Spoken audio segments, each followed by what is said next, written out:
Hello there, I'm Carly. Welcome to 30 Days of Holiday Self-Care. Today is day 8. Accept the invitation. Truth be told, I'm kind of an introvert and a homebody. And often when I think about the effort it takes to pull myself together and actually get out of the house, it just doesn't feel worth it. Staying at home sounds better. Ever feel that way? Along with the holidays come invitations for social gatherings and parties.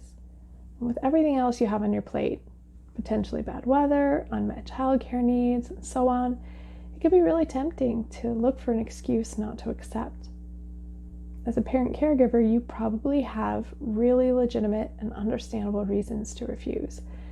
Maybe your child's condition makes it unsafe to be in large crowds, or maybe your child's complex care needs are extremely difficult to meet away from home. Maybe your hosts just don't understand the reasons for the accommodations you must request, and that causes conflict. The possible reasons are endless. However, before you decide that accepting these holiday invitations just isn't possible in your current circumstances, consider that accepting an invitation is a powerful act of social self-care that can have several positive benefits for your overall well-being.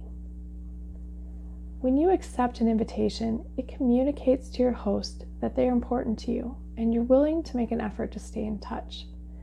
If your circumstances make it difficult to initiate connection, it's even more important to respond positively whenever friendship is offered. Accepting an invitation is often much more manageable than extending one, and so invitations provide precious opportunities to choose to nurture your relationships in a way that's more easily manageable. When we give attention to our relationships through social self-care, we strengthen the connections we have to those we rely on to support us in times of difficulty and challenge. Without attention, those relational connections weaken over time until they can no longer be relied on to support you when you need them. While long-distance contact can be beneficial when necessary, nothing really replaces the intimacy and connection of face-to-face conversation. Regular interactions help to nurture your relationships by providing opportunities for shared experiences and shared memories, and that just doesn't happen online.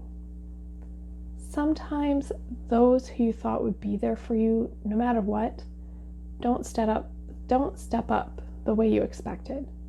And this is a really common experience among parent caregivers. Unfortunately, there will be people in your life who just can't handle the reality of your circumstances.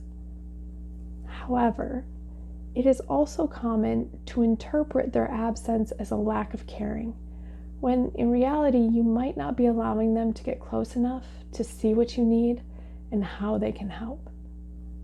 It's tempting to keep your distance so as not to be a burden or to inconvenience anyone else with your child's complex care needs and the accommodations those needs might require. They didn't sign up for this after all. But I assure you that one of the greatest gifts you can give to those who care about you and who care about your family and your child is to let them help you. When you accept an invitation, you're allowing others to see your struggles firsthand, even if only in small glimpses.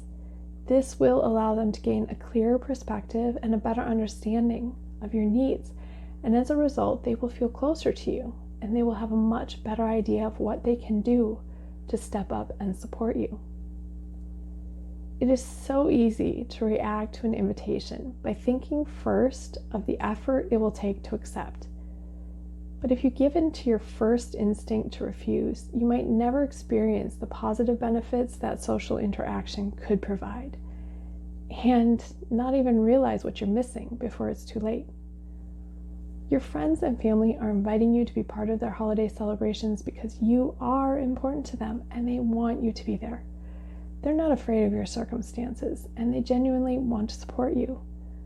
The benefits you will gain from those relationships will far outweigh the initial challenge of finding time and energy to accept their invitation. Now, all that said, not every invitation is worthy of your acceptance. Just as you have to prioritize which holiday expenses and commitments are worth your investment, as we have discussed on those previous days, you also need to prioritize your invitations. Which invitations are most likely to provide these positive benefits to your holiday experience and to your relationships long term? Those invitations that won't deserve a no. No hesitation. But those invitations that will are the ones you should seriously consider accepting before you RSVP. Thanks for joining me today, and I will see you back here tomorrow for day 9. Until then, take care.